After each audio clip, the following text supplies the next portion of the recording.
Habari gani mwana michezo mwenzangu popote pale ulipo nchini Tanzania na nje ya mipaka ya Tanzania, ni wakati mwingine tena tunakutana hapa kuzitazama zile zilizo happen kunako anga la michezo.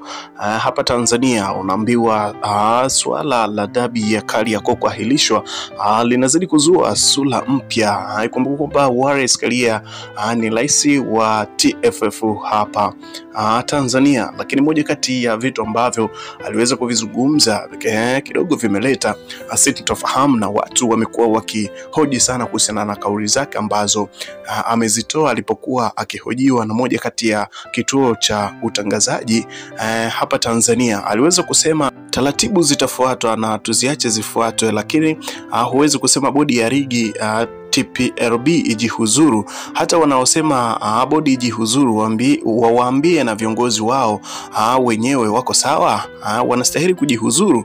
Vitu vingine vinafanyika ni vya kitoto na ni vya kijinga, sijui vinataka kutujaribu au kutupromoshea mpira wetu. Kama watu wamechoka kucheza mpira basi wakacheze na sinema zao. Bana, hii hapa ilikuwa ni kauli ya Wallace Karia alipokuwa akizungumza na moja kati ya kituo ambacho kilimuuliza maswali kuhusiana na kitu ambacho kinaendelea kuhusiana na maamuzi kuhusiana na hiyo dabi ambayo iliahirishwa, mchezo namba 184 ambao ulikuwa unafanyika Machi 8 kunako uwanja wa Benjamin Mkapa, ukiwakutanisha Young Africans wakiwakaribisha Simba Sports Club. Bana, moja kati ya vitu vikubwa kabisa ambavyo vinaongeleka kwa sasa ni hivi hapa. Kwa mimi binafsi sitashangaa FIFA au kasi wakiamua kufanya uchunguzi wa kuahirishwa kwa mechi ya Simba na Yanga bila kutoa maamuzi. Bana, kwa kutumia tu akili za kawaida ni wazi kuahirishwa kwa mechi hii sio jambo la kuzuka tu, bali kulikuwa na uwezekano mkubwa wa kupangwa kwa tukio hilo, na ndio maana Simba wakagoma na baadaye bodi ya ligi na wao wakaja na maamuzi ya kuahirisha kwa mechi hii. Kwangu naona kama ni mpango mkakati. Kwa msingi huo FIFA na CAS wanahitaji kuzungumza ili waweze kutoa uamuzi na hili, kwa sababu bodi ya ligi tayari imejiingiza katika mgogoro huo, na vinginevyo ilikuwa ni jambo rahisi tu kwa kuangalia kanuni zinasemaje na kutoa maamuzi. Maamuzi ya bodi kuahirisha mechi hii sio tu yatafanya iwe vigumu kwa FIFA na CAS kutoa maamuzi, bali watahitaji kujua ni kwa nini bodi ya ligi walifanya brunda kama hii. Wanaostahili kuchunguzwa na kuhojiwa ni uongozi wa klabu ya Simba, viongozi wa bodi ya ligi, meneja wa uwanja, walinzi ambao wanadaiwa kuwa waliwazuia Simba wasiingie uwanjani, lakini pia viongozi wa Yanga ambao watahojiwa kama mashahidi. Aidha, adhabu inaweza kwenda kwa Simba pamoja na bodi ya ligi. Hakuna kikubwa kuliko kafu na FIFA.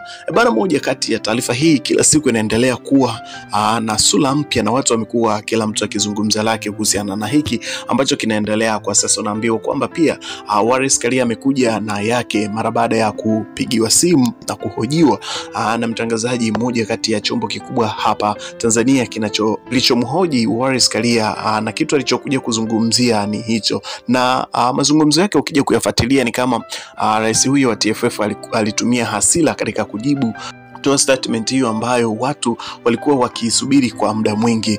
Huwezi kutumia rais wa TFF, huwezi kutumia kauli ambazo ni za kutukana. Unavosema vitu vya kijinga, vitu vya kitoto, ni kama unatukana. Kwa hiyo kwa maamuzi na kwa matamshi ambayo aliyatumia Wallace Karia ni kama alivuka mipaka, alienda mbali mno, alitumia hasira sana kwa kuzungumza hivyo. Lakini pia anavozungumza hivyo, hizo kauli unaona kabisa kwamba ikiingia kifua bodi ya ligi, kwa sababu bodi ya ligi walitakiwa watoe maamuzi ndani ya masaa 72 mara tu baada ya taarifa yao ya kuahirisha kwa mechi hiyo.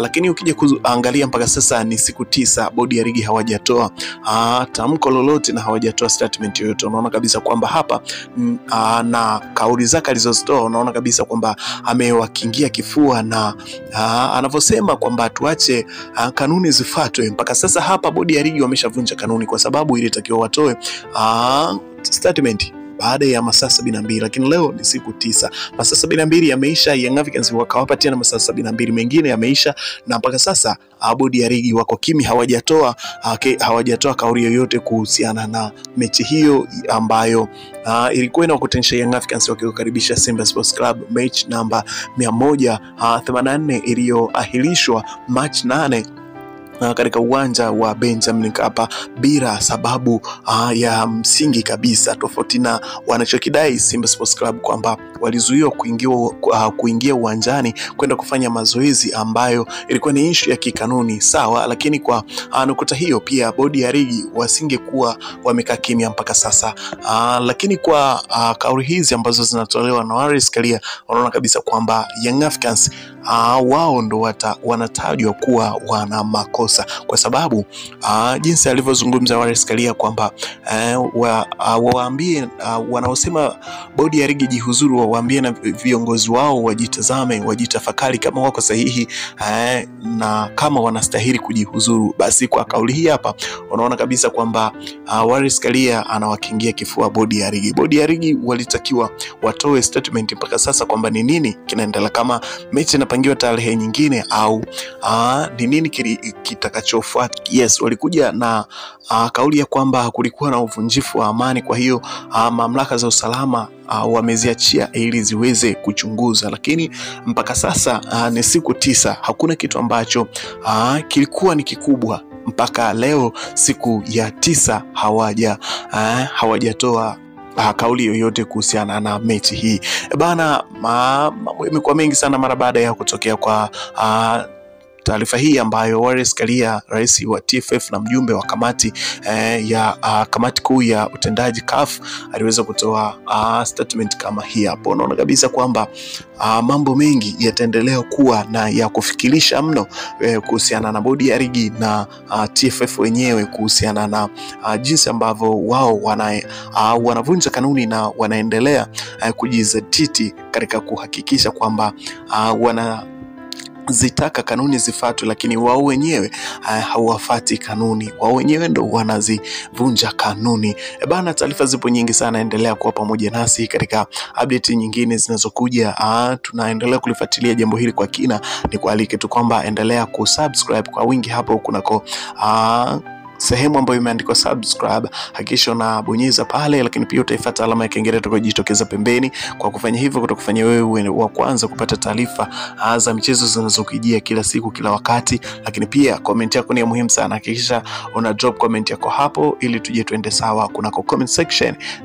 Wale ambao wote mta comment hapo, mi comment nitakuja kuzibeba, nitakuja kuzisoma kwa updates zinazokuja ili kuhakikisha kwamba tunapatana kwa uzuri kabisa. Lakini pia endelea kutufollow kuna mitandao yetu ya Instagram kwa jina la HNT_media_tz. Hapo utaweza kupata taarifa za usajili zinazokujia kila siku kila wakati mara tu baada ya kuhappen. Sisi tunakuletea hapo ili uweze kujua ni nini kinachoendelea kunako anga la michezo hapa Tanzania na nje ya mipaka ya Tanzania. Na hii hapa ni HNT Media. Bye bye.